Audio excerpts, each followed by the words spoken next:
Sir, हाँ बोलो। sir, how to do that analog programming, sir? Okay, analogue का। चलो एनालॉग में हम करते हैं, वो डीसीएस के साथ ही हो जाएगा। Okay, sir. है Okay. ना? ठीक है। Okay, मैं sir. कुछ एडिशन को ज्यादा कुछ नहीं है, एडिशनल कुछ ब्लॉक्स आएंगे, आपको सिर्फ काउंट ऐड करना है। तो मैं दिखा दूंगा अभी यहाँ पे। I am not in office में, कहीं बाहर पे हूँ। यहाँ पे मेरे पास वो सारे सॉफ्टवेयर नहीं है साथ में, ठीक है। और वो मैं कोशिश करता हूँ, कल अगर मैं पहुंच गया कल लैब में, तो मैं वहां से सॉफ्टवेयर निकाल के मैं दिखा दूंगा। ओके। तो आज एक काम करते हैं, तो डीसीएस का स्ट्रक्चर देखते हैं। डीसीएस बताया था आप लोगों को? नहीं शुरू किया ना अभी? डीसीएस का फुल फॉर्म क्या है? डिजिटल कंट्रोल सिस्टम नहीं तो distributed. Distributed, not digital. Digital तो आपका पीएलसी भी डिजिटल ही है ना? तो इसको कहते हैं डिस्ट्रीब्यूटेड कंट्रोल सिस्टम।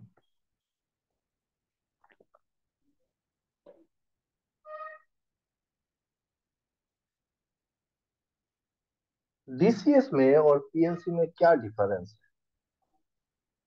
है, ये एक सवाल है जो बहुत सारे इंटरव्यू में भी करता है, कहीं पे भी जाओ तो लोग पूछता है, भाई बताओ पीएलसी और डीसीएस में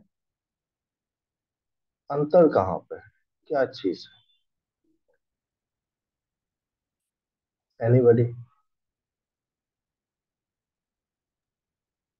Sir, redundancy.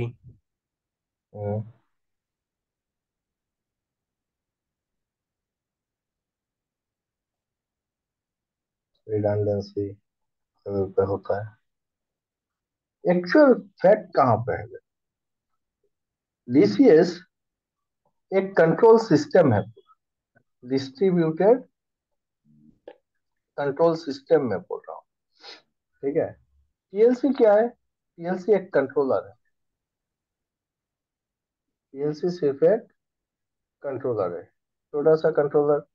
अब ये पीएलसी जो है ना, ये पीएलसी जब शुरुआती दौर पे देखो, शुरुआती दौर पे पहले डिजिटल कंट्रोल के नाम से आया, मॉडिकॉन, मॉड्यूलर डिजिटल कंट्रोल बोले हमने इसको। फिर पैक, ये सारी ऑटोमेशन की चीजें आई। And then finally Allen Bradley लेके आया एसएलसी 500 और पीएलसी। तो पीएलसी जब आया मार्केट पे, तो पीएलसी एक छोटा सा डब्बा हुआ करता जिसमें input number of iOS fixed होते थे।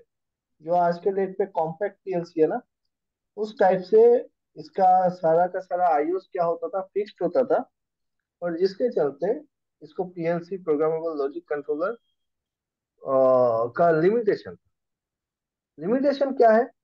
ये मेनली आपका कोई एक ही सीपीयू है, तो एक प्रोसेस को जब कंट्रोल कर रहे हैं ना, तो इसमें क्या होता है कि कुछ भी अगर इस पीएलसी में फॉल्ट हुआ, तो उसके चलते आपका पूरा का पूरा जो प्रोसेस है, total entire process got hampered.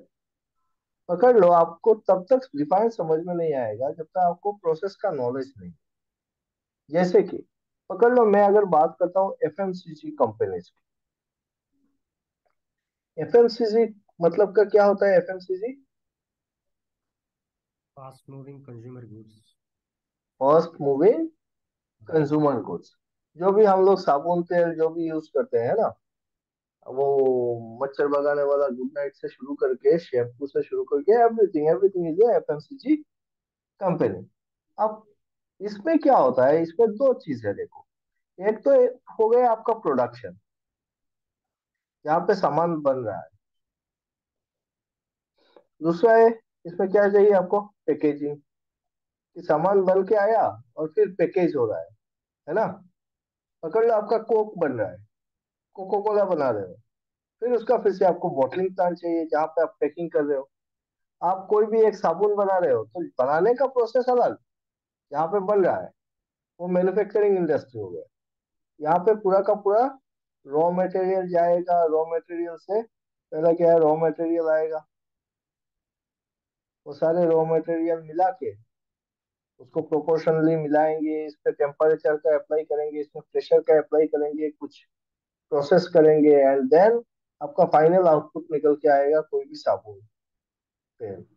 अभी वो साबुन तेल वो जो आया वो तो बड़ा बड़ा बन के आ गया, फिर उसको उसका कटिंग करना है, छोटा छोटा पीसेस पे आपको कटिंग करना है, फिर उसको लेके जाना है और फिर इस पे रेपिंग करना है, फिर उसका कुछ नंबर वगैरह देना है, जो भी देना है वो सारे प्रिंटिंग वगैरह होने के बाद इसको फिर पैकेजिंग पे डालना है, वहां से पैकेज होगा और फिर वो निकल के चला जाएगा। तो हर एक स्टेप पे बहुत सारे अलग अलग काम होंगे, है ना। अब पकड़ लो मैंने एक ही पीएलसी लगाया और उसी पीएलसी से रॉ मटेरियल हैंडल हो रहा है, उसी पीएलसी से आके मेरा प्रोसेस भी हैंडल हो रहा है, उसी से यहाँ पे कन्वेयर बेल्ट भी चल रहा है, उसी से आपका पैकेजिंग पे यूनिट भी चल रहा है, वो सारा अगर एक पीएलसी ही हैंडल करेगा, और अगर ये पीएलसी किसी कारण से खराब होता है तो आपका पूरा का पूरा सारा यूनिट क्या हो गया, बंद हो गया, है ना। All process has been stop. Similarly ये हो रहा एफएमसीजी कंपनी का बात। एफएमसीजी में क्या है, अलग अलग छोटे छोटे यूनिट्स देखने को मिलते हैं। पकड़ लो आपका ये जो साबुन का जो पैकिंग हो रहा है, उसी का दो यूनिट लगा हुआ है, दो दो कन्वेयर बेल्ट लगे हुए हैं, दो दो यूनिट लगाए हो आप, है ना। और दो दो मशीन चल रहा है साइमल्टेनियसली। अब दोनों मशीन आपने क्या किया, एक ही पीएलसी से कनेक्ट करके रखा हुआ है, इसको भी इसको भी। अगर पीएलसी खराब हुआ, एक पीएलसी में कुछ गड़बड़ हुआ, तो दोनों मशीन आपका बंद हो गए। तो हम क्या करते हैं कि इंडस्ट्री में जब इस टाइप का कुछ एक काम हो रहा है जहाँ पे दोनों चीज अलग अलग कर सकते हैं हम लोग, तो वहां पे बेटर है ना कि मैं अगर अलग अलग पीएलसी यूज करूँ। इसके लिए अलग पीएलसी लगा दिया तो ये चल रहा है, इसके लिए छोटा एक तो पीएलसी लगा दिया तो ये चल रहा है। तो अलग अलग मशीन है, अलग अलग चलाओ, है ना। छोटा छोटा पीएलसी लगाए भाई, इसमें एक छोटा पीएलसी, इसमें एक छोटा पीएलसी, क्योंकि they are not dependent on each other, they are totally independent machines. तो छोटा पीएलसी से मेरा काम बन जाता है। मैं अगर अलग अलग लगाता हूँ उसमें मेरा फायदा क्या है, फायदा ये है कि अगर मेरा एक पीएलसी कभी खराब होता है तो एक यूनिट बंद होगा, मेरा दूसरा चलता रहेगा। बट नुकसान ये है कि इन सबको हैंडल करने के लिए अलग अलग जगह पे जाना पड़ रहा है। समझ में आ रहा है। अब पकड़ लो आप बड़ा कुछ प्रोसेस का बात करते हैं। लार्ज प्रोसेस, बड़ा प्रोसेस मतलब प्रोसेस इंडस्ट्री जैसे कि power plant. Thermal power plant is one of the complex process. Complex process क्यों, इसमें देखो आपको सबसे इंपॉर्टेंट जो पार्ट होगा थर्मल पावर प्लांट का वो होगा आपका बॉयलर। दूसरा स्टीम टरबाइन, टरबाइन रहेगा। तीसरा ऑल्टरनेटर रहेगा, है ना। अब एक पावर प्लांट को अगर मेरे को चलाना है तो पावर प्लांट के लिए मुझको बॉयलर को चलाना है, टरबाइन को चलाना है, ऑल्टरनेटर को चलाना है ना। तो ऑल्टरनेटर तो इसके साथ ही चलता रहेगा, इसको अलग से चलाने का कोई मतलब नहीं बनता है। तो बॉयलर को चलाना है। अब बॉयलर को पकड़ते हैं, सिर्फ बॉयलर को पकड़ो। तो बॉयलर अपने में ही एक बहुत विशाल यूनिट है ना। बॉयलर में क्या जाएगा, बॉयलर में मेरा कोयला जाएगा, फिर जो भी फ्यूल आप यूज कर रहे हो, जिस टाइप का भी बॉयलर है, कोयला हो सकता है, बायोमास हो सकता है, ऑयल हो सकता है, कुछ भी। तो मैं कोल पकड़ रहा हूँ और फिर वो कोयला जाएगा, साथ में क्या चाहिए मेरे को, पानी चाहिए। स्टीम बनेगा कहाँ से, है ना। तो कोयला चाहिए, पानी चाहिए। तो कोयला आएगा, कोयला जलाओगे, पानी से स्टीम बनेगा। अब देखो अगर कोयला चाहिए तो इसका भी तो कुछ एक प्रोसेस रहेगा। ये भी माइन से आएगा, कहीं ना कहीं पे आके उसको डंप करोगे कोल यार्ड में, और वहां से कोल यार्ड से फिर प्रोसेस होके इसका साइजिंग होगा, कुछ प्रोसेस करोगे, और फिर उस कोल कोल को आप कोल हैंडलिंग प्लांट में भेजोगे, कोल हैंडलिंग प्लांट से वो बॉयलर पे जाएगा। वाटर ट्रीटमेंट का, कि पानी ऐसे ही तो नहीं दे सकते ना, तो वो जाएगा कहाँ पे, वाटर ट्रीटमेंट प्लांट रहेगा, वहां पे जाके आपको वाटर ट्रीटमेंट करके वो ट्रीटेड वाटर आपको फिर बॉयलर पे चाहिए। तो ये हर एक जगह पे मैं क्या देख रहा हूँ कि ये अलग प्रोसेस है, ये अलग प्रोसेस है, लेकिन सब क्या है यहाँ पे, एक ही जगह पे जा रहा है, सब कहाँ पे जा रहा है, एक ही बॉयलर पे आके फीड हो रहा है, बॉयलर। अब मैं वाटर ट्रीटमेंट प्लांट के लिए अलग से एक पीएलसी लगा सकता हूँ, उसमें मेरे को दिक्कत नहीं है कि पानी बनना है, डिमिनरलाइज करना है पानी को, उसके लिए मैं एक अलग से पीएलसी लगा दूं, वो पीएलसी अपना काम करता रहेगा, उसको अलग कर दूं। कोल यार्ड में कोयला को भेजना है, सीएचपी में एक अलग से पीएलसी लगा दो, छोटा सा, कि भाई वो सीएचपी वाला हैंडल करेगा, और इसको एक पीएलसी डाल दो। लेकिन जब हम पावर जनरेशन की बात करेंगे, तो यहाँ पे क्या होगा, इंटरलॉकिंग आएगा। कैसा इंटरलॉकिंग आएगा, कि भाई आप बॉयलर को चलाओगे तो बॉयलर से जो स्टीम निकलेगा, वो स्टीम किस पे जाएगा, that steam will be coming to your steam turbine, है ना, वो आएगा मेरे स्टीम टरबाइन पे, और स्टीम टरबाइन कपल रहेगा आपका जनरेटर के साथ। तो टरबाइन घूमेगा तो जनरेटर घूमेगा, और ऑल्टरनेटर घूमेगा तो आपको करंट मिलेगा। अब ये बॉयलर का जितना सारा स्टीम है वो इसमें अगर आना है, तो इस बॉयलर को चलाने के लिए आपको और बहुत सारे इक्विपमेंट्स की जरूरत है। बॉयलर को चलाने के लिए आप देखोगे, आपको चलाना होता है, आईडी फैन होता है, पीए फैन होता है, एफडी फैन होता है ना। कोयला आना चाहिए कोल यार्ड से, तो कोयला जो फीड करोगे उसके लिए आपको कोल फीडर लगाना है। फिर आपको चाहिए हवा हो गया, कोल हो गया, पानी आएगा, वाटर को कंट्रोल करना है, पानी जो आ रहा है बॉयलर के अंदर, वो कितना पानी आना चाहिए, उसका फ्लो को कंट्रोल करना है, उसका टेम्परेचर को कंट्रोल करना है। फीड वाटर है, तो फीड वाटर को कंट्रोल कर लिया। फिर क्या कहते हैं इसको, कोयला है, उस कोल का साइज को मेंटेन करते हुए उस कोल को आपको क्या करना है, फीड करना है फर्नेस के अंदर, तो कोल फ्लो को मेंटेन करना है।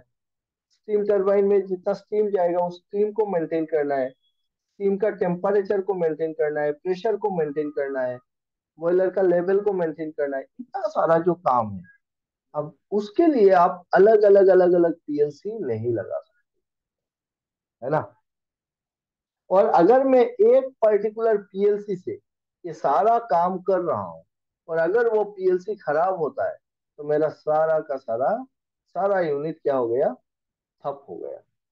समझ रहे हो, एक चैनल के कारण पूरा का पूरा यूनिट मेरा ठप हो सकता है। तो इसके ये जो प्रॉब्लम है, इस प्रॉब्लम को ओवरकम करने के लिए हमने क्या बना दिया, डिस्ट्रीब्यूटेड कंट्रोल सिस्टम बनाया। अब इससे ये प्रॉब्लम सॉल्व कैसे होता है उसको देखते हैं। पीएलसी का आर्किटेक्चर आप लोगों को याद है, पीएलसी के आर्किटेक्चर में हमने देखा था, इसमें क्या क्या होता है, एक पावर सप्लाई यूनिट होता है, पीएलसी में हमने देखा है एक पावर सप्लाई कार्ड होता है, एक सीपीयू होता है, और बाकी मेरे आईओ मॉड्यूल्स होते हैं, इनपुट आउटपुट कार्ड होते हैं। वो चाहे डायरेक्ट लगा दो यहाँ पे, या फिर आप फील्ड में मॉड्यूल लगाओ, कार्ड को फील्ड में रखो, फील्ड से लेके आओ, कुछ भी करो, बट होता है ऐसे ही। एक पावर सप्लाई कार्ड होता है, एक सीपीयू होता है, और बाकी सारे मेरे आईओस होते हैं, इनपुट आउटपुट, है ना। यही तो है पीएलसी। अब इसमें एक ही सीपीयू है भाई, इसी चीज को क्या करेंगे, खोल देंगे डीसीएस पे, खोल के क्या कर सकते हैं कि हम दो सीपीयू लगा देते हैं। दो सीपीयू कैसे लगाएंगे, यहाँ पे एक सीपीयू लगा दिए, सीपीयू, और यहाँ पे एक सीपीयू लगा दिए, सीपीयू भी। समझना, अभी आर्किटेक्चर में डीसीएस का आर्किटेक्चर दिखा रहा हूँ। आप लोग कोई भी किताब खोल लो ना ऑटोमेशन का, आई बेट अगर आप लोग समझ जाओ और कोई समझा देना इस तरीके से, इतना आसान भाषा में, तो गजब हो जाए। ये कोई भी ऑटोमेशन का किताब खोलो, इस लैंग्वेज पे लिखा होगा चीजें, इतना टफ वर्ड्स वो यूज करेंगे कि आपको लगेगा ये विशाल कुछ अलग सा, मतलब अलग वर्ल्ड है। एलियन टाइप लगेगा आपको, बट उतना कुछ है नहीं असल में। तो सारा चीज आप समझ सकते हो इजीली, और बहुत ही आसान भाषा में समझ सकते हो। तो ये चीज को देखो, क्या मैं बता रहा हूँ कि हमने इसी पीएलसी को, पीएलसी ऐसा था ना, एक पावर सप्लाई कार्ड है, एक सीपीयू है, और कुछ आईओ मॉड्यूल्स या इनपुट आउटपुट कार्ड है। उसी को मैंने खोल दिया और दो सीपीयू कर दिया। अब दो सीपीयू जब कर दिया, तो मेरा अल्टीमेट, मेरा फंडा क्या है, मेरे को चाहिए कि इन सीपीयू सीपीयू में प्रोग्रामिंग रहेगा, सीपीयू मेरा प्रोग्राम्स को कंट्रोल करेगा, जो भी टाइप का प्रोग्राम हम करते हैं वो सारा मेरा सीपीयू पे रहेगा। और अल्टीमेटली मेरे को कंट्रोल करना है फील्ड डिवाइसेस, तो मैं यहाँ पे मैं बना देता हूँ अपना फील्ड। तो ये रहा मेरा फील्ड। फील्ड, अब फील्ड पे क्या है भाई, फील्ड पे मेरे सारे इक्विपमेंट्स है। सारे इक्विपमेंट्स बोलने से मेरे जितने सारे आपके क्या कहते हैं इसको, कंट्रोल वाल्व्स है, सारे कंट्रोल वाल्व है, आपके टेम्परेचर एलिमेंट्स है, आपके सोलेनॉइड वाल्व्स है ना, यही सारे तो इक्विपमेंट्स है मेरे। आपका मोटर है, ये सारे इक्विपमेंट कहाँ पे लगे हुए हैं, फील्ड पे लगे हुए हैं। अब मेरे को चाहिए कि इस फील्ड डिवाइसेस से मेरे को इनपुट चाहिए, और उस इनपुट के बेस पे मुझको चाहिए आउटपुट, है ना। इनपुट के बेस पे मेरे को आउटपुट चाहिए कुछ भी। तो यहाँ पे फैन है, फैन लगा हुआ है, यहाँ पे पंप है, पंप लगा हुआ है, यहाँ पे आपके इंस्ट्रूमेंट्स लगे हुए हैं, वो सारे आपके फील्ड पे लगे हुए हैं। इन दोनों के बीच पे हम क्या लगाएंगे, हम लगाएंगे मार्शलिंग कैबिनेट, क्योंकि अभी मुझको large number of iOS handle करने हैं। एक दो इनपुट तो है नहीं, मिनिमम 500 इनपुट्स होंगे, 700 इनपुट्स होंगे, 1000 इनपुट्स होंगे। तो उसके लिए मैं क्या करूंगा, मैं एक मार्शलिंग कैबिनेट यहाँ पे बना दूंगा। मार्शलिंग कैबिनेट क्या है, इसमें रहेगा मेरे सारे कार्ड्स, जितना भी आईओस है उसका कार्ड मैं यहाँ पे लगाऊंगा, अलग अलग कार्ड। मतलब पहले पीएलसी में यहीं पे था मेरा कार्ड, इन सारे कार्ड्स को मैं खोल के अलग कर दे रहा हूँ, सबका अलग अलग कर दिया। अब पकड़ लो, ये मेरा डिजिटल इनपुट का रैक बना दिया, एक मैंने डिजिटल आउटपुट का बना दिया, एक एनालॉग इनपुट का बना दिया, एक एनालॉग आउटपुट का कार्ड रैक बना दिया। तो इन कार्ड्स में ना, इन कार्ड्स में हम ये फील्ड डिवाइस जो है उसको हम डायरेक्टली पकड़ लो, ये मेरा एक थर्मोकपल है या फिर आरटीडी है।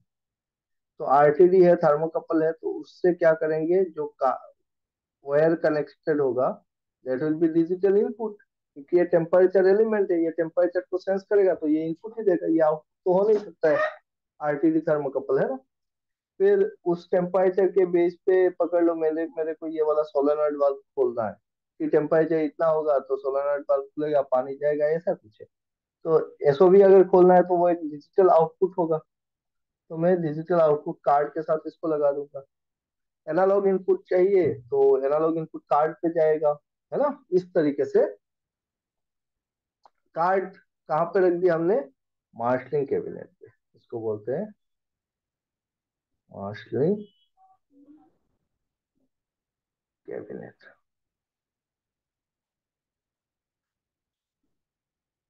ठीक। अब मार्शलिंग कैबिनेट पे तो पे आपका तार कनेक्टेड हो गया, वो सारा डाटा आया। यहाँ पे ना आप कार्ड को से आप डिजिटल कन्वर्ट कर भी सकते हो मॉड्यूल्स में, या फिर आप और एक सेक्शन लगा सकते हो यहाँ पे। या तो आपका उस कार्ड से डायरेक्टली आपका कन्वर्ट हो जाएगा डिजिटल पे, और ये जो पैनल लगा हुआ है वहीं पे आपने मॉड्यूल लगाया, कुछ लगाया, और वहां से आपने डिजिटल कन्वर्ट करके ले लिया। तो ये सीपीयू और ये जो रैक है, पकड़ लो, मैं रैक बना देता हूँ, और बेटर रहेगा, बढ़िया सा डिजाइन हो जाएगा इस चीज का। मैं अगर यहाँ पे एक रैक भी लगा देता हूँ,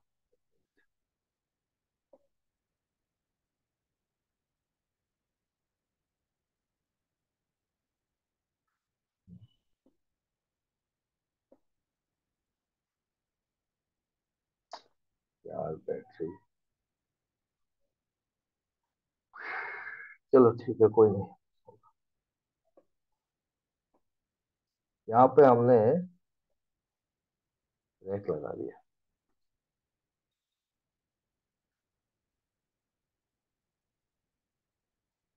और ये जो रैक है ना, इन रैक में हमने अपना मॉड्यूल्स रख दिया। 4 रैक दिया था।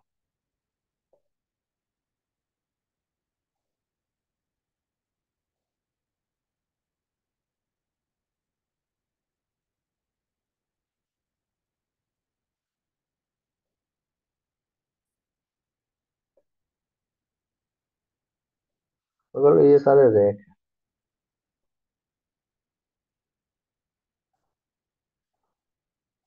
Rack 1, rack 2, rack 3, rack 4, rack के साथ यहाँ से कनेक्टेड हो गए। यहाँ पे रैक पे क्या लगाए हैं भाई हमने, रैक पे हमने रख दिया चलो मॉड्यूल्स, मॉड्यूल 1, मॉड्यूल 2, इस तरीके से रैक में हमने मॉड्यूल्स डाल दिए, सबको अलग अलग कर देना है। अब मॉड्यूल्स अगर डाल दिए हैं, एक मॉड्यूल कुछ पर्टिकुलर कार्ड्स को ही कंट्रोल करेगा, समझ में आ रहा है? तो एक मॉड्यूल क्या कर रहा है, कुछ पर्टिकुलर कार्ड को कंट्रोल कर रहा है, और ये कार्ड टू कार्ड कम्युनिकेशन हो रहा है, सीरियल कम्युनिकेशन रहेगा। इससे यहाँ से ये, हम्म, फिर इसके साथ आप कनेक्ट कर सकते हो, इसके साथ कनेक्ट कर सकते हो। तो ये 1 नंबर मॉड्यूल मेरा पकड़ लो, ये वाला 4 जो कार्ड है उसको हैंडल कर रहा है। सिमिलरली 2 नंबर मॉड्यूल जो है वो और 4 कार्ड को हैंडल कर रहा है। तो इस तरीके से अलग अलग मॉड्यूल अलग अलग लेवल ऑफ कार्ड्स को हैंडल करेंगे। क्लियर? और फिर वो सारे डाटा जो है ना मॉड्यूल से रैक पे चला जाएगा। रैक के पीछे से हम क्या करेंगे, यहाँ पे लगा देंगे सीपीयू के साथ कम्युनिकेट करने के लिए स्विच, स्विच 1 एंड स्विच 2। ये स्विच क्या स्विच है, ये these are nothing but Ethernet switch, Ethernet switch लगा दिया। अब देखो सीपीयू से क्या करेंगे, सीपीयू से हम लेंगे एक तार सीपीयू ए से और इस स्विच में कनेक्ट कर, है ना। सीपीयू बी से एक तार निकाले और स्विच पे कनेक्ट कर दिया। सिमिलरली मैंने सीपीयू ए से एक तार निकाला और स्विच 2 से कनेक्ट कर दिया। सीपीयू बी से एक तार निकाला, स्विच 2 में कनेक्ट कर दिया। फिर ये स्विच 1 से एक मेरा रैक 1 पे गया, एक मेरा रैक 2 पे गया, एक मेरा रैक 3 पे गया,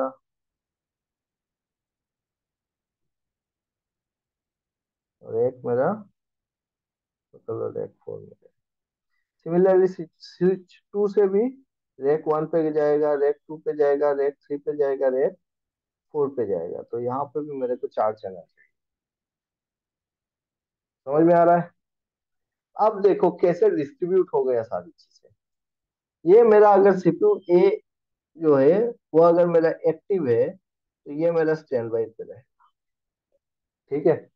अगर किसी कारण से मेरा सीपीयू ए काम नहीं कर रहा है तो तुरंत क्या हो जाएगा, सीपीयू बी लाइन में आ जाएगा।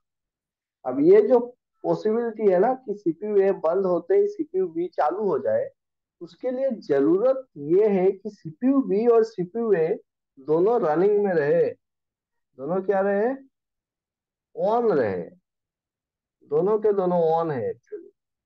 जो स्टैंड बाई में है वो भी क्या है, ऑन है। ऐसा नहीं है कि जब सीपीयू ए बंद हो जाएगा उसके बाद सीपीयू बी आपका चालू होगा, क्योंकि ये चालू होने के टाइम पे ये मिनिमम कुछ समय तो लगाएगा। पकड़ लो एकदम फास्ट प्रोसेसर है, एवरीथिंग इज स्मूथ, फिर भी तो 2-4 सेकंड लगा ही देगा ना, 2-4 सेकंड 5 सेकंड में ही ऑन होता है। फिर भी तो वो 1 सेकंड भी अगर डिले हो गया तो विद इन ए सेकंड मेरा सारा काम खत्म हो सकता है कि नहीं? क्योंकि मेरे को चाहिए मिली सेकंड पे सिग्नल। मिली सेकंड पे मुझको सिग्नल चाहिए। अब अगर ये बूट होने में अगर मैं पकड़ता हूँ इतना फास्ट है कि एकदम स्विच जैसे ही ये बंद होता है तब भी बूटिंग करेगा, तो बूटिंग प्रोसेस पे मिनिमम 2-4 सेकंड 5 सेकंड से ऊपर ही लगेगा। तो क्या करेंगे, हम इसको भी रन रखेंगे, इसको भी रनिंग में रखेंगे, लेकिन ये एक्टिव होगा और ये स्टैंड बाई होगा। इसका मतलब क्या हुआ? इसका मतलब ये हुआ कि सीपीयू ए और सीपीयू बी दोनों डाटा रिसीव कर रहा है। दोनों क्या कर रहा है? डाटा रिसीव कर रहा है। सिग्नल्स जितने सारे आ रहे हैं ना, स्विच ए वन से हो या स्विच टू से हो, दोनों डाटा कंटिन्यूअसली रिसीव कर रहा है। साथ ही साथ इन दोनों के अंदर कंटिन्यूअसली प्रोसेस भी हो रहा है। मतलब जो आपका लॉजिक है वो लॉजिक एग्जीक्यूट भी हो रहा है। ये दोनों साइमल्टेनियसली आपके आउटपुट मेमोरी में डाटा स्टोर भी कर रहा है। ये भी कर रहा है और ये भी कर रहा है, दोनों साइमल्टेनियसली कर रहा है। लेकिन आउटपुट स्केल में सिर्फ सीपीयू ए से डाटा आ रहा है, सीपीयू बी से आउटपुट स्केल में कोई डाटा नहीं आ रहा है। समझ में आया? Are you getting my point? हाँ सर। तो सीपीयू बी क्या हो गया? ये हॉट स्टैंड बाई भी नहीं कहेंगे, इसको हम बोलेंगे रिडंडेंट। कौन से स्टेट पे है? रिडंडेंट स्टेट पे है। मतलब इसके साथ ये चल रहा है, जैसे ही सीपीयू ये बंद होगा या इसमें कोई भी गड़बड़ होगा, थोड़ा सा टाइम ज्यादा ले लेगा सिग्नल को फेच करने में, तुरंत मेरा सीपीयू भी से डाटा निकल जाएगा। समझ में आ गया? और ये शिफ्ट हो जाएगा, ये स्टैंड बाई मोड पे आ जाएगा और ये एक्टिव हो जाएगा। तब ये तुरंत अब तक अपने हाथ पे कमांड ले लेगा। This is the best feature of your DCS की रिडंडेंसी है। और रिडंडेंसी जो है वो हर एक लेवल पे है। कैसे हर एक लेवल पे है? पकड़ लो, सीपीयू ए काम नहीं कर रहा है, सीपीयू बी लाइन पे आ गया। सीपीयू बी फेल हुआ तो सीपीयू ए लाइन पे आ गया, रिडंडेंसी आ गया। पकड़ लो, आपका यहाँ पे जो कनेक्शन दिया हुआ है ये स्विच से ले रहा है ना डाटा, ये वाला स्विच से डाटा ले रहा है। पकड़ लो, ये स्विच वन और सीपीयू वन ये काम कर रहा है। तो सीपीयू ए जैसे ही बंद होगा तो सीपीयू बी काम करेगा और स्विच वन के साथ काम करेगा। पकड़ लो, सीपीयू ए ही काम कर रहा है, कोई दिक्कत नहीं। लेकिन यहाँ पे जो तार लगा हुआ है ना बीच में, यहाँ पे कम्युनिकेशन प्रॉब्लम हो गया, ये कम्युनिकेशन फेल हो गया। अगर ये कम्युनिकेशन फेल होता है तो सीपीयू ए सर्च करेगा कि भाई स्विच वन से डाटा चाहिए था, नहीं मिला डाटा, कोई बात नहीं भाई, तू काम मत कर, क्या दिक्कत है, मेरा दूसरा वाला है ना बंदा, वो काम करेगा। तो वो तुरंत क्या करेगा,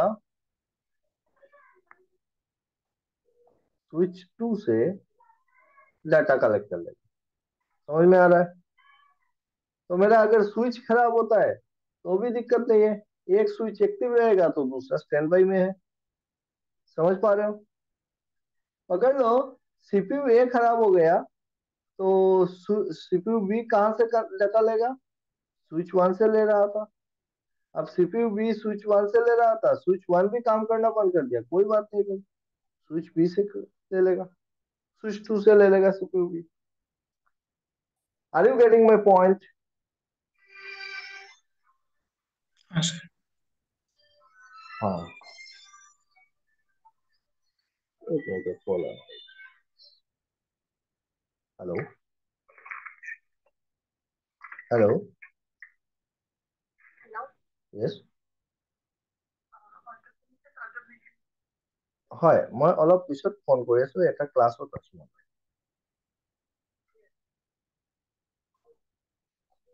सो देखो यहाँ पे, तो स्विच लेवल पे आपका रिडंडेंसी मिल गया, सीपीयू लेवल पे रिडंडेंसी मिल गया।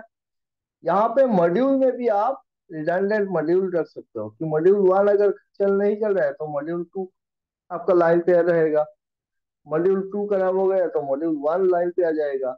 है ना? जहां जहां पे आपको चाहिए आप रैक में रखो, आप मॉड्यूल्स पे रखो, हर एक स्टेज पे आपको आप रिडंडेंसी यूज कर पा रहे हो।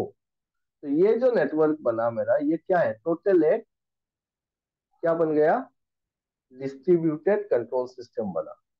ठीक है, अभी पकड़ लो आपका ये जो डीसीएस लगाए हो ना, ये पर्टिकुलर आपका कुछ एक फील्ड नंबर 1, ये फील्ड 1 है। इस फील्ड 1 के जितना प्रोसेस है, उन सबको ये इस ये सीपीयू ए और सीपीयू बी कंट्रोल कर रहा है through this racks and the marshalling cabinet. Okay, ये एक सिस्टम बनाया हुआ है यहाँ पे, ये वाला पूरा का पूरा, कोई दिक्कत नहीं। ये पूरा सिस्टम मिलके इस फील्ड 1 को हैंडल कर रहा है। साइमल्टेनियसली बताया था ना कि मेरा यहाँ पे सीएचपी लगा हुआ है, या फिर कोई दूसरा प्रोसेस यहाँ पे चल रहा है, प्रोसेस 2, फील्ड 2। और ये फील्ड 2 का इसके साथ खास रिलेशन कुछ है नहीं, है ना, तो इसको इंडिपेंडेंट चलाते रहो। फील्ड 2 अलग से कोई एक पीएलसी हैंडल कर रहा है, पीएलसी 2 हैंडल कर रहा है। अब मुझको क्या चाहिए, मेरा जो ऑपरेटर होगा, वो ऑपरेटर यहाँ पे कहीं पे बैठ के कंट्रोल रूम पे चला रहा है, इसको बोलेंगे हम लोग ऑपरेटिंग स्टेशन। जहां से बैठ के ऑपरेटर देखता रहता है ना पूरा प्रोसेस को, उसको बोलते हैं ऑपरेटिंग स्टेशन। तो ये ऑपरेटिंग स्टेशन में बैठ के ये पीएलसी का सारा डाटा चेक कर रहा है, और साइमल्टेनियसली वो कमांड भी दे रहा है बैठ के कि भाई ये वाला मोटर खोल दो, वो वाला खोल दो। अब मेरे को चाहिए कि ये जो ऑपरेटिंग स्टेशन में जो इंजीनियर बैठा हुआ है, ये बंदा ना इस पीएलसी 2 से जो ऑपरेशन चल रहा है यहाँ पे प्रोसेस पे, उसको भी कंट्रोल करे, या फिर उसको सिर्फ देखे, उसको कंट्रोल नहीं करना है। इसका कुछ पैरामीटर यहाँ पे, इसका जो डेस्कटॉप है, इसका जो स्क्रीन है, उस स्क्रीन में विजुअलाइजेशन चाहिए, सिर्फ डाटा को रीड करना है। तो इस पीएलसी से डाटा में आराम से इसके साथ कनेक्ट कर सकता हूँ। ये सीपीयू है ना, यहाँ पे मैं है ऑप्शंस जिसके through I can connect number of पीएलसीज, number of पीएलसीज with DCS system. अलग अलग ब्रांड के पीएलसी हो सकते हैं, पकड़ लो ये एलन ब्रैडली का पीएलसी है, ये एक सीमेंस का है, सीमेंस का है सिस्टम, सीमेंस का क्या कहते हैं इसको, साइमन, सीमेंस का है। या फिर S7 पीएलसी लगा हुआ है सीमेंस का। एक ओमरॉन का पीएलसी लगा हुआ है, एक कोई भी चिंग चांग पाओ चाइनीज पीएलसी लगा हुआ है। तो इन सारे पीएलसी से ना मैं डाटा कलेक्ट कर सकता हूँ एक सेंट्रल कंट्रोल सिस्टम पे। There are so many options. तो इससे क्या होगा, अगर मेरा ये वाला पीएलसी खराब हुआ, तो बस ये जो फील्ड को कंट्रोल कर रहा था, छोटा सा कुछ एक फील्ड को कंट्रोल कर रहा था, पकड़ लो एक कन्वेयर बेल्ट को कन्वेयर कंट्रोल कर रहा था, दो चार मोटर को कंट्रोल कर रहा था, जो इतना मेरे लिए खास नहीं है। इसके इसके बंद होने से मेरा मेन जो फील्ड है, कि यहाँ पे मेरा बॉयलर चल रहा है, टरबाइन चल रहा है और ऑल्टरनेटर चल रहा है, वो बंद नहीं होना चाहिए। कि पकड़ लो ये सीएचपी है, कोल हैंडलिंग। सीएचपी मतलब क्या है, कोल हैंडलिंग प्लांट। तो कोल हैंडलिंग प्लांट का पीएलसी खराब हो गया, या फिर इसका प्रोसेस पे कुछ गड़बड़ आया, कुछ भी फॉल्ट आया यहाँ पे, उसके चलते क्या मेरा बॉयलर बंद हो जाना चाहिए? बॉयलर टरबाइन तो बंद नहीं होना चाहिए, क्योंकि ये जो कोयला भेज रहा था, वो कोयला डेफिनेटली यहाँ पे मैंने बंकर में स्टोर करके रखा हुआ है, जो और 4-5 घंटा चला देगा। अगर मेरा सीएचपी नहीं चला, तब भी हो सकता है कि 8 घंटा मेरा आराम से चल जाए। तो उस 8 घंटा तो मेरा प्लांट चल ही सकता था, मैं क्यों इसके चलते इसको बंद करूं? समझ रहे हो? तो पीएलसी ये कट जाएगा, कोई दिक्कत नहीं है, तब तक इसी को रिपेयर करते हैं, ये प्रोसेस चलता रहेगा। सिमिलरली ये अगर कट गया, कोई दिक्कत नहीं, इसको आउट कर दो, मेरा प्रोसेस चलता रहेगा। तो this is why we call it distributed control system, कि इसको हमने डिस्ट्रीब्यूट कर दिया है, हर एक काम को अलग अलग अलग अलग पीएलसी के अंडर में दे दिया, अलग कंट्रोलर के अंडर में दे दिया, और फिर वो सबको सेंट्रलाइज करके एक जगह पे लेके जाके एक ही सीपीयू से और एक ऑपरेटिंग स्टेशन से कंट्रोल कर पा रहे हैं। Are you getting my point?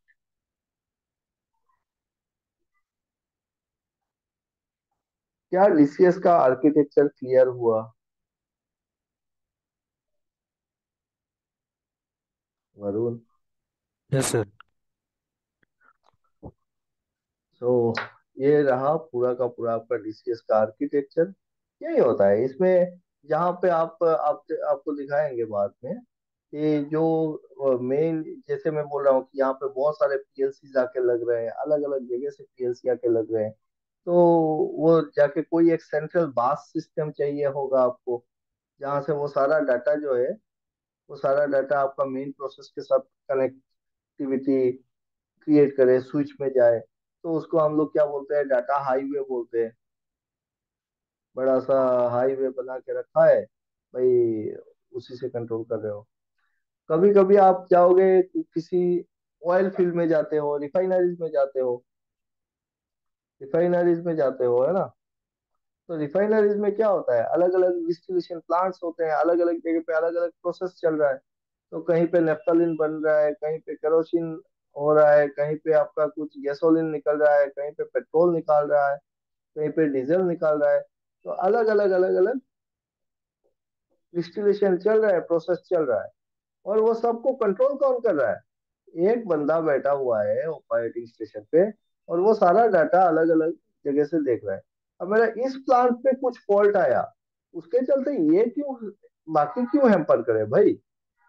तो सबको अलग अलग कर दो, डिस्ट्रीब्यूट कर दो, और डिस्ट्रीब्यूट करके फिर इनसे ना सारा डाटा आप कलेक्ट कर लो, सबसे डाटा कलेक्ट कर लो। यही होता है डिस्ट्रीब्यूटेड सिस्टम का खेला। क्लियर? तो पीएलसी को हटाने के लिए, पीएलसी का जो लिमिटेशन था, मेरा पीएलसी का लिमिटेशन क्या था? पीएलसी का लिमिटेशन ये था कि इसमें हम नंबर ऑफ इनपुट और आउटपुट बहुत कम होते थे, जिसके चलते हमको दिक्कत हो रही थी। इसमें रिडंडेंसी लेवल नहीं था कि एक सीपीयू था तो एक ही सीपीयू है, उसमें क्या कर सकते हैं। बट अगर आप आज के डेट पे, आज के दौर का जो पीएलसी है उसको देखो, तो एक सिंपल पीएलसी जो है ना, वो डीसीएस के मुकाबले काफी अच्छा साबित हो सकता है। क्योंकि आज आपके हाथ पे रैक टाइप पीएलसी है, और एक रैक टाइप पीएलसी जो होता है वो नथिंग बट एक डिस्ट्रीब्यूटेड सिस्टम है। ठीक है? एक बड़ा सा रैक टाइप पीएलसी आपका डिस्ट्रीब्यूटेड सिस्टम ही है, और कुछ नहीं है। क्योंकि ये जो आर्किटेक्चर मैंने दिखाया आपको, this is what you can say A rack type PLC और ए डिस्ट्रीब्यूटेड कंट्रोल सिस्टम। अब डिस्ट्रीब्यूटेड कंट्रोल सिस्टम में आपका बहुत सारा नाम यूज करते हैं हम लोग। नाम यूज करते हैं मतलब कहीं पे आप सुनोगे भाई हाइब्रिड पीएलसी है, या फिर हाइब्रिड सिस्टम है। कहीं पे आप सुनोगे नहीं, ये कन्वेंशनल डीसीएस सिस्टम है। इस टाइप का अलग अलग नाम यूज करते हैं। वो हम देखेंगे अलग अलग सिस्टम किस टाइप से बनता है। पकड़ लो, अगर आपने डिफरेंट टाइप ऑफ पीएलसीज लगा के रखा हुआ है, डिफरेंट टाइप्स ऑफ प्रोसेसर है, और उस सबको फिर से सेंट्रलाइज कर रहे हैं, तो दिस इज नथिंग बट, इसको क्या बोलोगे आप? हाइब्रिड बोलोगे। दिस इज ए हाइब्रिड बोला, है ना? हम लोग बाजार से लेके आते हैं ना, पकड़ लो आप कंप्यूटर खरीदने गए हो, एक कंप्यूटर लेके आना है, क्या कहते हैं इसको, पीसी बनाना है आपको। तो एक तो होता है कि आपका सीपीयू जो होगा वो ब्रांडेड आएगा, ये पूरा का पूरा कॉम्पैक्ट है वो। आपने एचपी का लिया तो एचपी का ही पूरा आ गया सब कुछ। दूसरा ऑप्शन आपके हाथ में क्या है, कि आप अपने हिसाब से आप सजा लो। आप कैबिनेट किसी और का ले लो, आप इसमें जो मदरबोर्ड है वो किसी दूसरे का ले लो, गीगाबाइट का मदरबोर्ड ले लिया। आपको चाहिए हार्ड डिस्क, नहीं एसएसडी लगाएंगे भाई हम, तो एसएसडी लगा दिया। आप अलग किसी का मॉनिटर लेके आ गए। तो they all options are in your hand. तो इसको क्या कहते हैं, इसको खुद से बनाना है। तो अलग अलग पीएलसी लगा दिए, और सबको फिर से एक साथ साइमल्टेनियस काम करवा रहे हैं। Am I clear about the DCS architecture? Sir I have understood. Yes, बोलो। Sir, architecture wise, it is clear. I mean, DCs have two CPUs. But physically, how can we differ that, sir, between PLC and DCS?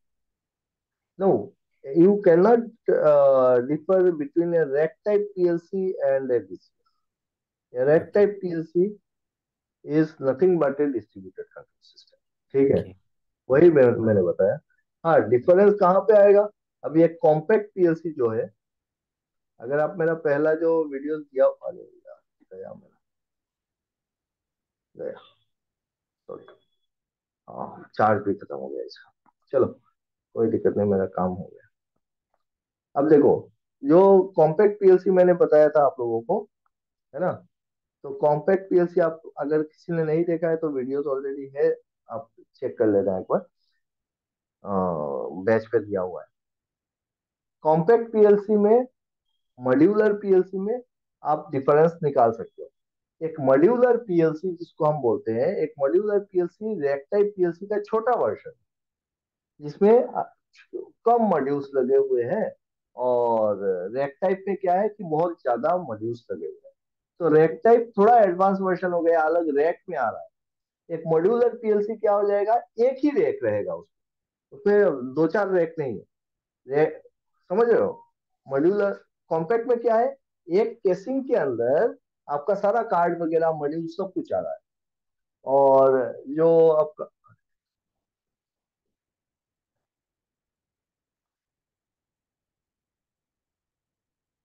Phone तो हो जाएगा। हाँ, चलो ठीक। मैं क्या बोल रहा हूँ?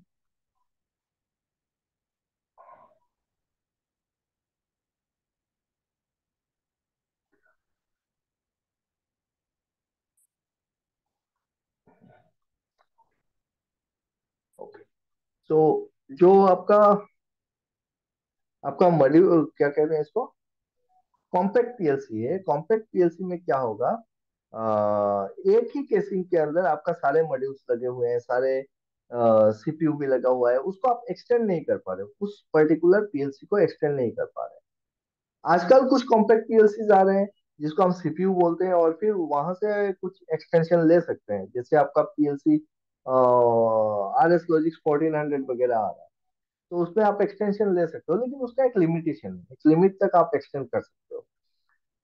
वहीं पे जो मॉड्यूलर पीएलसी होगा, वो मॉड्यूलर पीएलसी में क्या है कि हर एक कार्ड को आप निकाल सकते हो। सीपीयू का कार्ड होता है, मॉड्यूल्स का कार्ड होता है, अलग अलग कार्ड होता है। तो वो एक रेक पे ना आप कार्ड लगा रहे हो। और जो रैक टाइप पीएलसी है उसमें मोर देन वन रैक है, मिनिमम दो रैक होंगे, चार रैक होंगे, और एक एक रैक पे बहुत सारे मॉड्यूल्स लगे होंगे, बहुत सारे कार्ड लगे होंगे। तो that is called rack type PLC.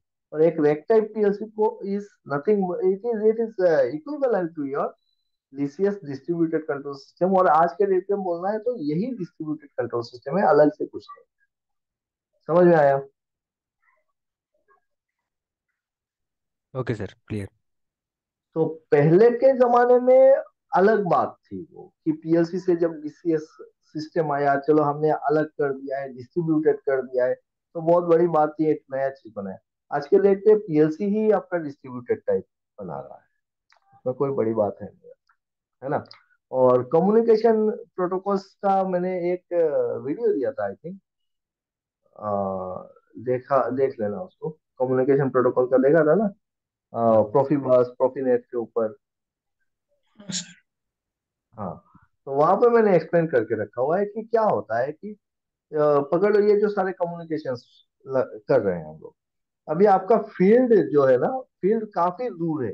पकड़ लो आपका फील्ड है 500 मीटर हुए, और 1 किलोमीटर हुए है आपका फील्ड कंट्रोल रूम से। इतना दूर में फील्ड अगर है, या फिर इतना भास्ट वर्सेटाइल लैंड है कि इतना दूर तक आपका इक्विपमेंट्स लगे हुए हैं चारों तरफ, तो इतना दूर से एक तार को आप खींच के लेके आओगे, समझना बात को, हर एक इक्विपमेंट से दो दो तार आएगा, तो कितना नंबर ऑफ वायर्स आएंगे। तो एक तो कॉस्टिंग बढ़ेगा उसका, दूसरा उसका क्या बढ़ जाएगा, एरर बढ़ेगा, तीसरा प्रॉब्लम्स बढ़ेंगे, फॉल्ट फाइंडिंग करने में दिक्कत आएगी, कहीं पे भी कट सकता है, कुछ भी हो सकता है, इतना दूर है, सिग्नल ड्रॉप हो सकता है, बहुत सारी प्रॉब्लम्स। तो उस केस पे क्या करते हैं कि लोकली ना आप एक एक ऐसा कुछ डिवाइस लगा दो, सो दैट सारे जो उसके आसपास के, पकड़ लो 10 मीटर के आसपास के जितने सारे इक्विपमेंट है, उन सबको आप उसी डिवाइस के साथ आपने कनेक्ट कर दिया। अब डिवाइस के साथ जब आपने सारा कनेक्ट कर दिया, और इस डिवाइस से ना एक डाटा केबल ले लो और आप डाटा ट्रांसफर कर लो। That's very simple. एक ही केबल से आपका वो रोबास्ट भी होगा, रिजिड होगा, आप खींच के कहीं से कहीं पे लेके चला जाओ तो आप डाटा ट्रांसफर कर लो, रदर देन आप करंट या वोल्टेज सिग्नल ट्रांसफर कराओ। इंटरफेरेंस कम हो जाएगा उसमें। समझ पा रहे हो? सीमांत तो समझ में आया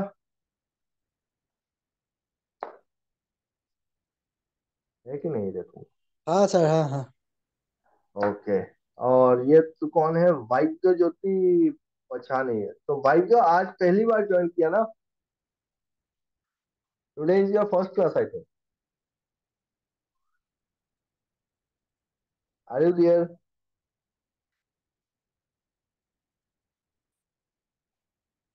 वाइद्य ज्योति, आर यू देयर? यार ये प्रॉक्सी मार रहा है क्या? पीछे तो सेशन है, मिल जाए। अटेंडेंस लगा दिए।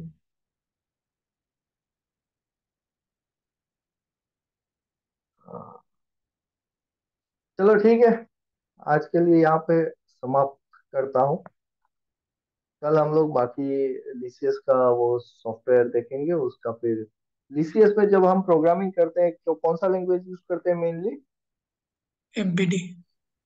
फंक्शनल ब्लॉक डायग्राम, ठीक है। उसका कैसे प्रोग्रामिंग वगैरह करना है, वो सारा चीज हम कल देखते हैं। कल मैं hopefully I will be able in my lab. तो ऑफिस में होने से, लैब में होने से, वहाँ पूरा सिस्टम है ना, वहां से दिखा दूंगा। ओके। तो आज के लिए टाटा, bye bye, good night. Net.